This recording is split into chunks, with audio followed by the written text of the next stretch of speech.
পগুর যখনই খিদে পায় তখনই ও রান্নাঘরে এসে এইভাবে বসে থাকে। এইভাবে বসে থেকে ও বুঝিয়ে দেয়, মাম্মা দেখো আমার খিদে পেয়েছে, আমাকে খাবার দাও। তো ও না এত ভালো যে কি বলবো। যখন ওর খিদে টিদে পায় তখন কিন্তু ও এসে ঝাপাঝাপি করে না বা কোনো রকম চিৎকার করে না, কিচ্ছু করে না।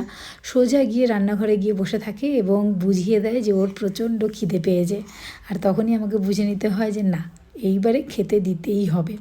এমনিতে ও কিছুক্ষণ আগেই খেয়েছে, কিন্তু আজকে হঠাৎ হয়তো ওর খিদে পেয়ে গেছে, সেই জন্য আরও একবার খাবার দিয়েই দিই। তো দেখো কি মিষ্টি লাগছে, তাই ভাবলাম তোমাদের সঙ্গেও শেয়ার করি।